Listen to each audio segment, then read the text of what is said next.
21. Va a ser enseguida, insistimos, pero antes vamos a analizar un poco el contexto de mercado actual con Rafael Ojeda, analista macro global de Fortress Fancy CAF. Rafael, muy buenas. Hola, buenas. Bueno, seguimos hablando de inflación y del dato macro, que desde luego es el dato de la semana, el dato de IPC que conocimos en el día de ayer. Y hay algunos expertos, como Elerian, por ejemplo, el economista, el famoso economista, que dicen que más bien el problema de todo, bueno, no está tanto en lo alta que está la inflación, que también, sino en que estamos comparándola con un objetivo que a lo mejor es un poco erróneo. Dicen que el objetivo de la FED de la inflación no debería estar en el 2%, sino más bien en el 4%. ¿Cómo ves esta afirmación de Elerian? No estoy muy de acuerdo con él.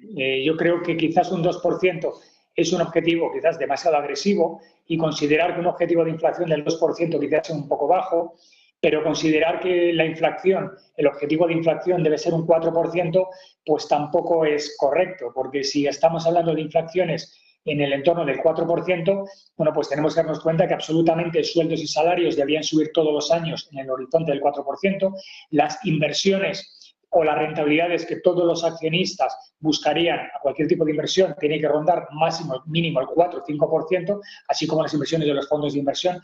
Digamos que entraríamos en una espiral donde la inflación sería muy fácil que acabara en hiperinflación. Por tanto, yo no creo que un 4% sea justo. Quizás un 2% es bajo, pero desde luego un 4% no estoy en absoluto de acuerdo con él.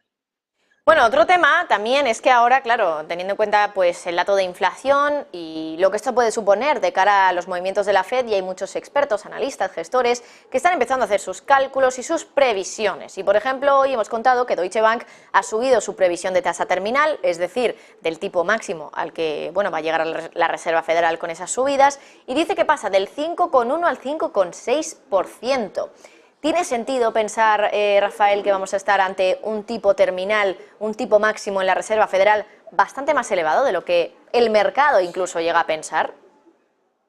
Yo creo que sí. Yo creo que el tipo terminal estará en el entorno del 5,50, 5,60. Yo lo he comentado bastantes veces en esta cadena.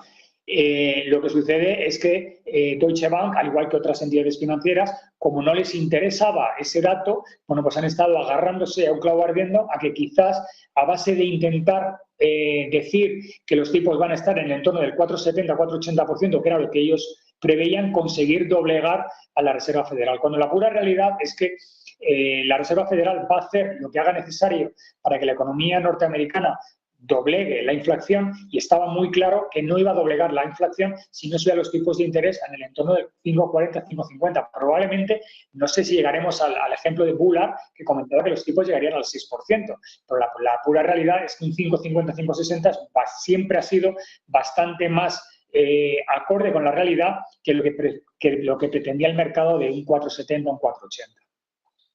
Bueno, por cierto, también, Rafael, hace un momentito y medio ha salido un dato muy importante en Estados Unidos, dato de ventas minoristas. No sé si has podido echarle un vistazo, pero de todas formas, en términos mensuales, las ventas minoristas han subido un 3%. Ya hablábamos ayer aquí en Negocios Televisión de que se esperaba un muy buen dato, pero no sé si hasta ese punto es lo que estaban estimando los expertos. 3% de aumento, de crecimiento de las ventas minoristas mensuales, en términos mensuales, en enero. Se esperaba una subida del 1,8%.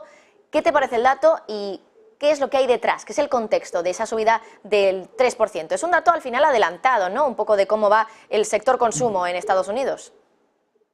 Bueno, pues lo que viene a decir es que efectivamente, si el dato adelantado del consumo es incluso superior a la expectativa, cuando nos estamos encontrando con que la tasa de desempleo está en mínimos históricos desde hace 50, 55 años y no hay manera de conseguir que la subyacente baje a un ritmo elevado, porque parecía que iba a bajar 3 décimas y solamente ha bajado 1 décima, igual que la inflación, pues eso da alas a que el señor Jerome Powell pues tenga que subir los tipos de interés, desde luego, mucho más rápido y mucho más de lo que estaba previsto. Que el mercado todavía quiera pensar que a lo mejor realiza alguna rebaja de tipos en el año 2023 solamente obedece a que hay muchísimas gestoras que están interesadas en que los tipos de interés bajen para ganar ellos dinero con la renta fija. Pero la pura realidad es que hasta el año que viene no va a haber bajadas de tipos y probablemente Jerome Powell se vea obligado a meter a Estados Unidos en una recesión para evitar eso, que el consumo siga creciendo a pesar de que la inflación sigue subiendo.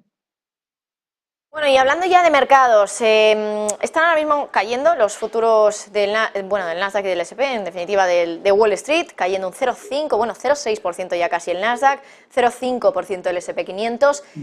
¿Crees que va a ser esta jornada una jornada en negativo para Wall Street? ¿Y cuál podría ser el motivo, después sobre todo de este dato de ventas minoristas que hemos conocido?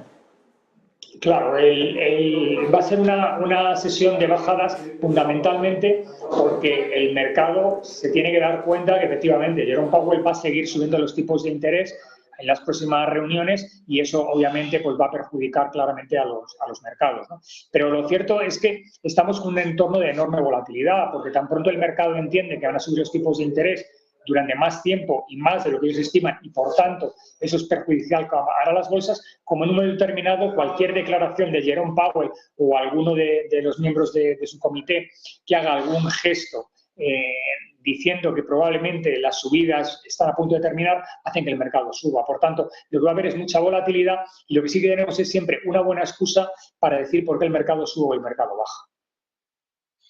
Es Rafael Ojeda, analista macro global de Fortress Fancy Caf, como siempre. Muchísimas gracias por estar con nosotros. A vosotros, muchísimas gracias. Y vamos ya a, contarles un poquito más ese dato que ya les avanzábamos.